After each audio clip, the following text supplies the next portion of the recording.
Jangan lupa like, komen, dan subscribe channel YouTube TVRI Bengkulu dan nyalakan lonceng notifikasinya.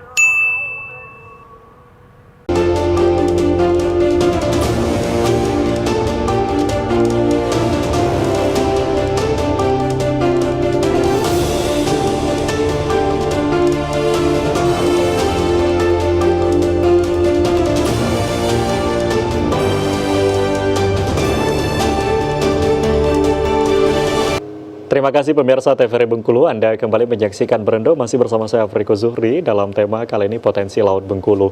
Nah tadi sempat menyampaikan terkait dengan program gitu ya Pak, kalau kita melihat banyak masyarakat juga yang mengeluhkan gitu, selain mereka membutuhkan alat tangkap dan sebagainya yang memang sudah diberikan bantuan dari pemerintah, tetapi mereka juga membutuhkan pemberdayaan.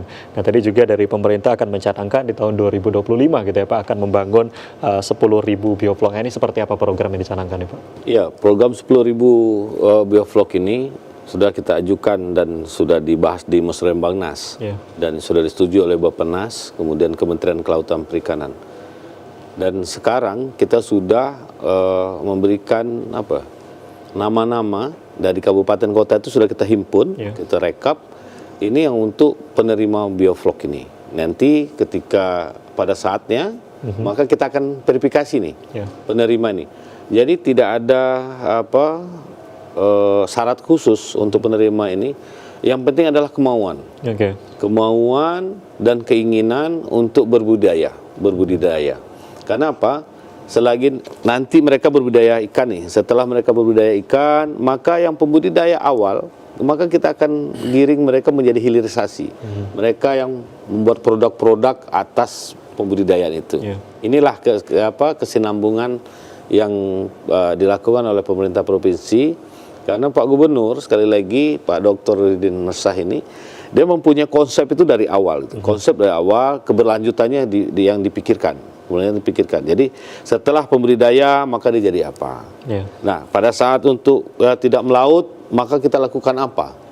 Maka inilah salah satunya adalah budidaya tadi. Berbudidaya ikan air tawar gitu. Oke, jadi salah satu program dilakukan adalah untuk membuat 10.000 bioflok ini ya Pak. Dan memang tidak ada syarat khusus gitu ya, asal dari masyarakatnya sendiri memiliki kemauan.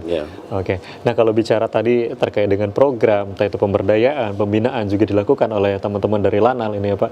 Nah tadi disampaikan kalau masyarakat atau masyarakat pesisir gitu yang berprofesi sebagai nelayan ini kan tidak full dalam 12 bulan ya, katakanlah 7 bulan gitu. Nah mungkin dari Lanal sendiri program-program dilakukan atau memberikan pelatihan kepada masyarakat pesisir ini seperti apa gitu Pak? Dari Lanal sendiri ada beberapa program, salah satunya adalah Kampung Bahari Nusantara. Kampung Bahari Nusantara. Nah, dalam program Kampung Bahari Nusantara kita membina masyarakat pesisir. Sebenarnya yang fokus kita adalah sebagai pemicu.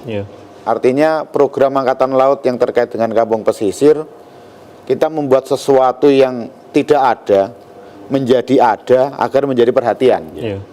Nah, setelah ada ini kita kembalikan kepada masyarakat dan pemerintah daerah. Itu juga salah satu upaya untuk mensejahterakan masyarakat pesisir, termasuk nelayan.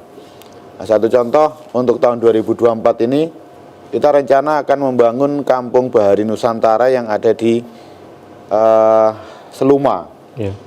Ada kawasan pantai yang tadinya kawasan cagar alam, sekarang sudah menjadi TWA, Taman Wisata Alam.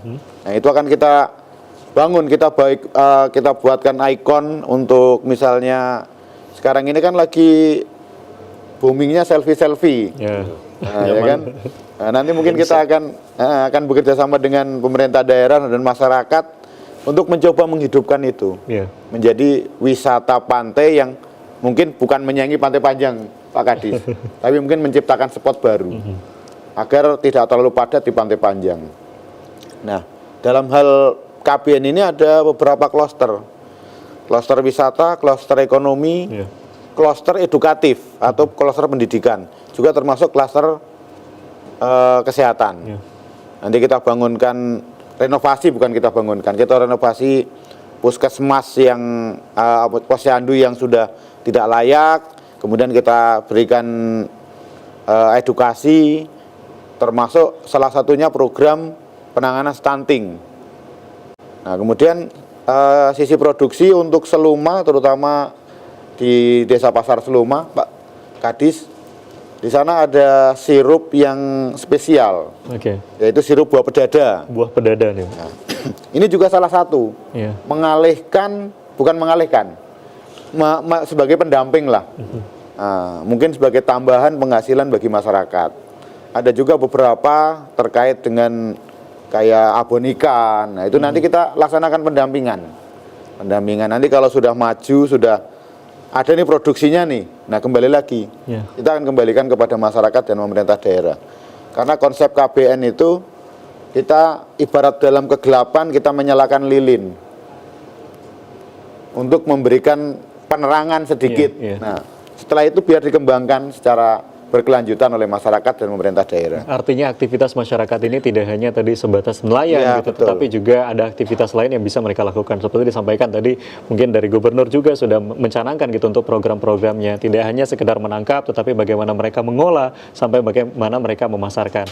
Nah, kalau melihat dari program tadi yang dilakukan oleh Lanal ini sendiri, Pak, terkait dengan Kampung Bahana Nusantara gitu ya, yang Nusantara. Ini mengedepankan bagaimana sektor ekonomi di sana, kemudian ada pariwisatanya juga. Nah, dari pemerintah Provinsi Bengkulu ini seperti apa untuk mendukung dari program yang dijalankan? Jadi KBN ini salah satu wilayah KBN di Pasar Seluma yang berdekatan dengan pelabuhan kita, pelabuhan Nusantara.